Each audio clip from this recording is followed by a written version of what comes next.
de Bahia 1, Corinthians também 1. O Timão teve mais posse de bola, o Bahia mais finalizações, 14 contra 9.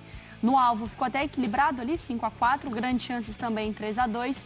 E ações na área, olha só, 26 contra 5. E o jogo terminou empatado.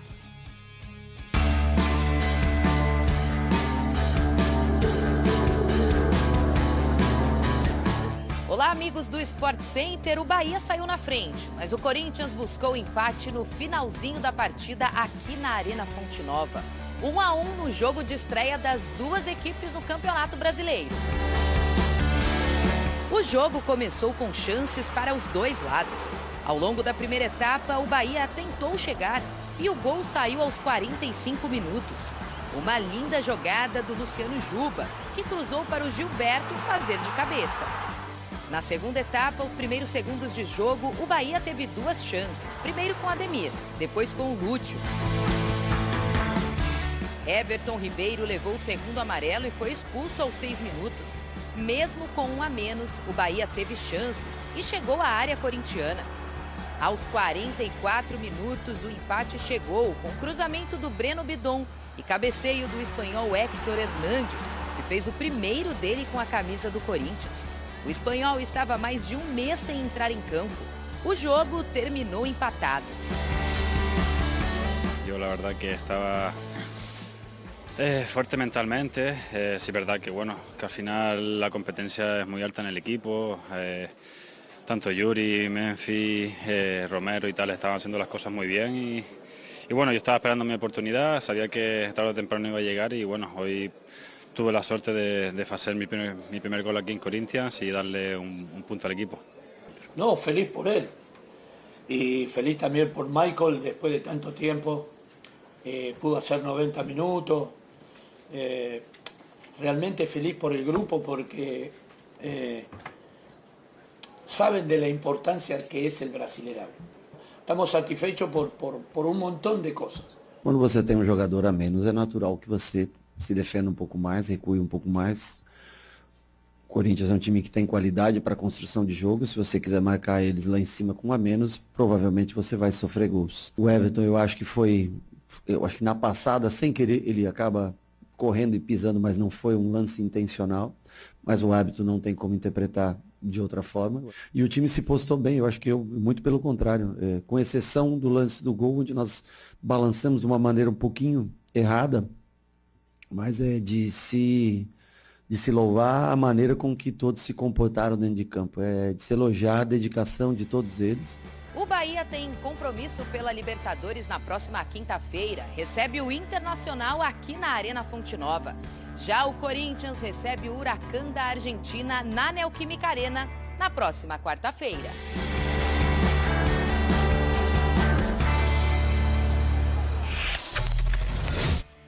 Jogo também importante aí pela Sul-Americana, porque é aquilo, né? Contra o Huracán, então sim, já confronto decisivo também na Sul. O Rafa Valente está com a gente, hein, para repercutir, então, o empate entre o campeão baiano e o campeão paulista. Rafa. Fala, Bruno, fala, Mari, boa tarde para vocês, boa tarde também para os amigos no estúdio e para o nosso fã de esporte. Acho que pelo que a gente ouviu aí da declaração do Ramon Dias, ninguém ficou com dúvida que ele saiu de Salvador, saiu da Fonte Nova feliz, né? E tem um motivo para isso, para ele estar feliz com esse resultado, com esse empate por 1-1.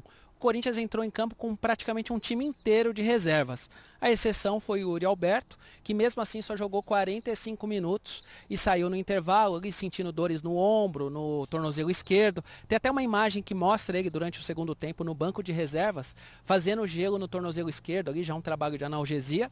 Segundo o Ramon, nada que preocupe, afinal de contas são dores que fazem parte do jogo, do pós-jogo. Mas assim, o Corinthians voltando aqui para São Paulo, o Yuri vai ser avaliado para ver se realmente não é nada demais. Pelo que a gente entendeu da comissão técnica, nada para a torcida ficar preocupada. Faz parte, assim, até ele justificou, né, que essas dores têm a ver com a sequência do Corinthians.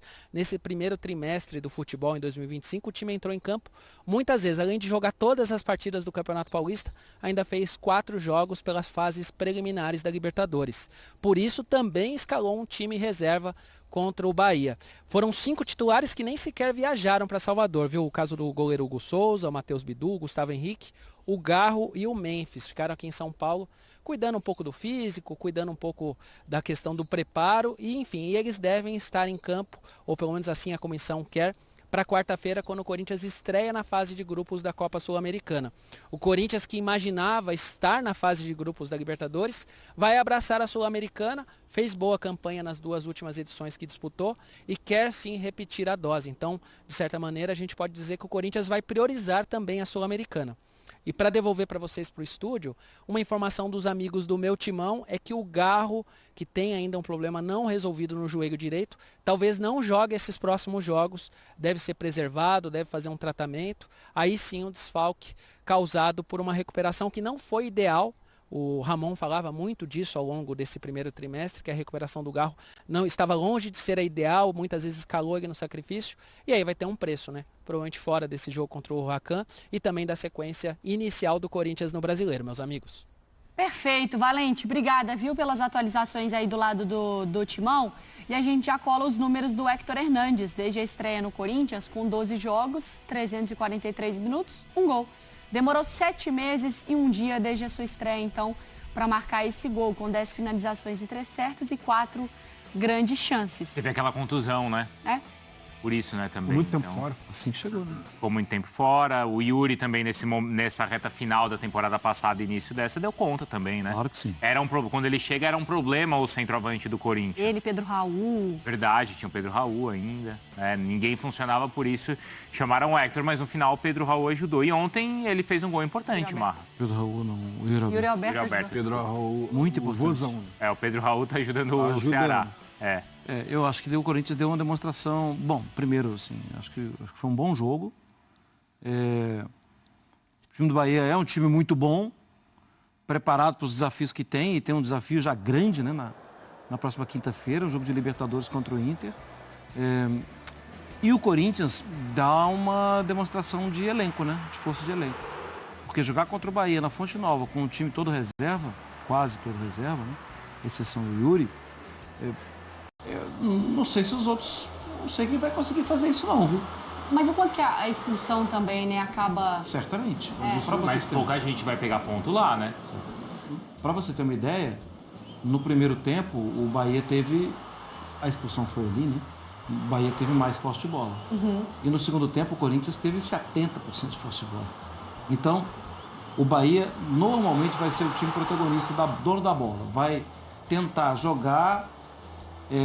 tentando controlar a partir da posse da bola. Ontem ele teve que abrir mão disso, não conseguia. E aí tem mérito do Corinthians e tem circunstância de jogo que acho que pesa muito, que é a expulsão do Everton. E eu achei legal que o Rogério Ceni foi para a coletiva e falou, com intenção ou não tem o que fazer, foi o cartão e a gente teve que, não foi encher o saco de arbitragem, fez a leitura do jogo, O né? Bahia criou para fazer 2-0 com 1 a menos. Ele fez a leitura do jogo mesmo, Jailson. Não, e tá certo, assim, do que ele disse, porque pra mim também, claramente, até porque não é o perfil do Everton Ribeiro, pra mim foi claramente sem querer. Na hora que ele realmente tá fazendo ali a passada, ele tenta tirar, mas acabou não conseguindo, mas sem querer também é falta, e sem querer, como já tinha amarelo, é pra ser expulso, sim. Mas aí, como o Marra falou, condiciona completamente o jogo, você tem um jogador a menos, e principalmente no caso do Everton Ribeiro, é um cara que retém a bola ali no meio, né? Que às vezes ele consegue segurar, sofre uma falta, consegue clarear as jogadas, e aí automaticamente você fica com menos posse de bola. Isso daí seria um golaço do Romero, e aí pra mim tinha que ter o semi-automático aqui no Campeonato Brasileiro já.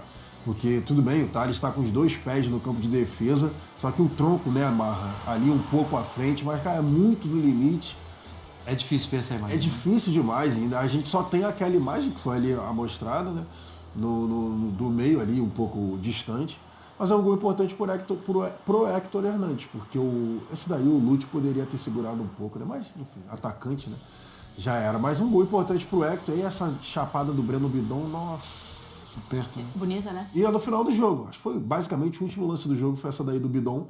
Mas enfim, voltando, gol importante para o Héctor Hernandes, porque até o momento, como a gente viu, né, não estava conseguindo entregar. Até falei aqui na semana passada que se fosse para ter um cabeceador era mais fácil ter mantido o Pedro Raul. Mas óbvio, também tem a questão de financeira, né? O Pedro Raul acho que é mais caro do que o Héctor Hernandes de manter. Como é que vocês avaliam esse time alternativo do Corinthians? Porque alguns torcedores ontem ficaram bravos, falando que esse time alternativo, não está no mesmo nível do principal, isso acho que é óbvio, né? Mas por outro lado, o Ramon estava entendendo que esse time é capaz de fazer o Corinthians seguir bem assim na temporada, né? Ele tem elenco para seguir bem em todas as competições. O que vocês acham? Eu concordo que tem elenco para seguir bem em todas as competições. Eu só não concordo com... Eu entendo, tá? Teve jogo quinta-feira, teve título. Mas eu acho que tem que priorizar o brasileiro, né? Priorizar? Entre a Sula, a Copa do Brasil e o Brasileiro. Pelo menos fase. Eu vi a escalação. O quê? Eu achei loucura quando eu vi a escalação. Não, mas dá pra entender, né? Não, dá pra entender, mas exatamente esse jogo. Eu achei loucura. Assim, você entrar com o time reserva contra o Bahia, lá. Eu acharia loucura se entrasse com um time que jogou na quinta. Então, eu também acho. A circunstância desse jogo por causa do jogo na quinta. Isso. Mas eu acho que mais por conta do jogo da quinta que foi. Isso. E que na quarta. Exatamente. E outra, vamos lembrar que alguns jogaram na quinta, mas tinham jogado na terça, o caso do Carrijo. Data FIFA. Data FIFA. Mas o que a gente espera para a quarta contra o Huracan? Aí o Huracan é a melhor defesa da Argentina. Tem que ser força máxima. Não? Então é o time de quinta. Eu acho. Então o que vai acontecer no final de semana? Vai o Esse time. é o ponto. Aí você acaba assim. Você vai ter que corrigir em algum momento pro brasileiro não ficar em segunda. Não dá. Quem que é? Aí tem que botar o time, não. Aí tem que botar o Quem time. que é no fim de semana? Tem que botar o time É titular porque nas contra o duas. Huracan, é isso. O Huracan deve brigar com o Corinthians pela primeira colocação do grupo. Tem que botar o time titular nas duas. Não tem mais essa de O Huracan ficar também Vasco revezando, da Gama. Onde? Em casa. Em casa. Não tem revezamento, não. É Corinthians e Huracan em casa. Depois Corinthians e Vasco em casa. E viaja pra América de Cali e depois o Palmeiras. Então. Então eu acho que é o seguinte, ó. Eu acho que é time titular, quarta. Titular e titular. Isso. Certo? Sula Titular. fora, calma. Titular contra o Huracan e titular contra o Vasco. Descansa aí na Sula você... América de Cali. E aí força máxima contra o Palmeiras. Isso. Acho que tem que ser por Tô aí. contigo. Não é? Até porque esse time de ontem, você fala, não tem o mesmo nível, mas o time de ontem tinha o Bidon, Que é titular. O próprio É um Thales, dos. o Thales, Romero. tinha o Romero, tinha um que tava bem, que é o Charles, não tinha? André Ramalho. Mas Aí eu já prefiro o Maicon. Maicon também. Tá bom. Mas o Ramon, ele fala sobre isso na entrevista coletiva, né? Ele fala que ele tá satisfeito, assim, não necessariamente essas palavras, mas que ele tá satisfeito, que dá pra ver que o Corinthians tem um elenco que dá pra levar. O Corinthians tem um elenco pra uma temporada apertada? Não acho não. Não? Eu discordo dele, porque pra mim o Corinthians tem umas lacunas no elenco. Por exemplo, lateral direito não tem, tem o Mateuzinho. Pra mim falta o lateral direito reserva. Conseguiu ali com o Aguilera ali pelo lado esquerdo resolver alguma coisa, mas tem que ver a continuidade, porque ele não vinha bem, né, nos outros clubes. Começou bem, então continuar vendo. Mas pra mim o Corinthians ainda tem a questão de jogador de velocidade. O Corinthians não tem jogador de velocidade. No campeonato Ontem mesmo o Nem Thales, no time titular, não né? tem. Ontem mesmo o Thales foi exigido em diversos momentos, coisa que ele não. O Thales tem um drible curto. Ele tem um drible. Só que velocidade não é a dele. Então ele vai conseguir driblar, mas ele já tem que dar um passe e uma finalização. Então se ele ficar jogando muito aberto ou longe do gol, não vai adiantar nada.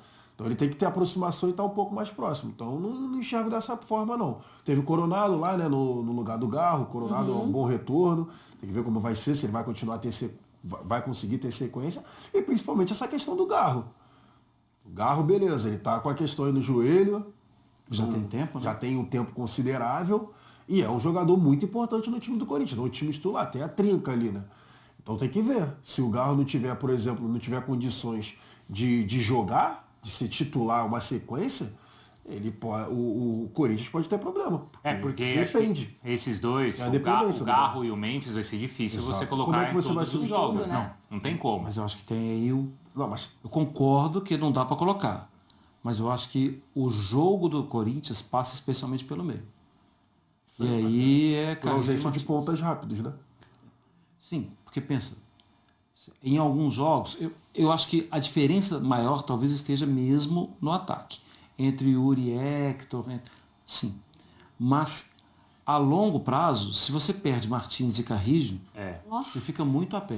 Verdade. Fale isso não. E aí eu não vou nem falar, não estou falando mal do Bidon, não. E ainda eu tem acho o o Bidon isso. muito bom É jogador. característica, né? E é um belo de um ativo do clube, hein? Pode ser vendido e ajudar bastante daqui a algum tempo e tal. Mas é que os dois, tecnicamente, para mim, muito mais o Carrijo, os dois... O jogo é diferente com eles. O adversário sabe Difícil ganhar dos caras, é imprevisível, um cara como o Carrillo é imprevisível, ele gira para os dois lados, ele tem qualidade, ele é forte fisicamente, ele sabe correr com a bola. Eu acho o Martínez mais físico e mais cumpridor de função, mas ajuda demais. Porque aí é um meio de campo com essa força, é o que a gente estava citando do Botafogo. Né, de tamanho, assim, de forte. De Gregory Marlon Freitas? Pode ser. Porque é de características diferentes, desse tamanho. Mas... E o Patrick de Paula ontem também, né? Muito bem. Calmo, com a bola, teve péssimo momento. Não, mas no sentido da força física que o Carrillo tem, que o... No embate, né? De tudo. E o Patrick também não é fraco, né? Não é. Esse ponto. E o Yuri, nesse sentido, também é um cara que é impressionante... Né? Sentiu, mas como ele tá nessa sequência de jogos, ele tem... Mas o Memphis mesmo, na temporada passada, a gente falava sobre a sequência dele, ele surpreendeu, porque ele fez uma sequência boa de jogos, Ele só sentiu naquele jogo com o São Paulo em Brasília, lembra? Que ele foi mal, logo no começo. Ali ele foi mal. O título paulista conquistado pelo Corinthians na última quinta-feira também representa uma vitória para o presidente Augusto Melo. 14 meses após assumir o cargo, ele conseguiu levar o clube de volta às conquistas, cumprindo uma de suas principais promessas de campanha. O troféu chega em um momento conturbado, com Melo sob ameaça de impeachment e prestes a ter seu primeiro balanço financeiro analisado pelo Conselho. Em abril, o Conselho de Orientação e o Conselho Deliberativo do Corinthians irão avaliar as contas do primeiro ano de sua gestão, e os números já são vistos como preocupantes nos bastidores. O balanço deve apontar déficit e aumento da dívida, o que pode resultar na rejeição das contas e aumentar a pressão por sua saída. Além disso, o presidente enfrenta denúncias de cambismo e irregularidades no programa de sócio-torcedor, o que tem gerado críticas não apenas entre conselheiros, mas também entre sócios e torcedores. A investigação da Polícia Civil sobre a intermediação do contrato de patrocínio da VaideBet também avança, e a expectativa é que Melo seja chamado para prestar depoimento em breve. Mesmo diante dessas questões, o desempenho do time em campo tem sido um fator de fortalecimento para o presidente. Até seus opositores reconhecem que os resultados podem influenciar diretamente sua permanência no cargo. Questionado sobre o cenário político após a conquista do título, Melo afirmou que se dedica exclusivamente ao Corinthians e destacou o trabalho realizado na estruturação do clube. O processo de impeachment, aprovado para análise em janeiro, ainda não tem data para nova votação. Se o Conselho aprovar a destituição, Augusto Melo será afastado até que os sócios decidam em assembleia se confirmam ou não sua saída definitiva. O ambiente político segue tenso no Parque São Jorge e o presidente enfrentará os desafios que vêm pela frente com uma medalha no peito e a pressão de manter o clube competitivo dentro e fora de campo. Se inscreva no canal e deixe seu like.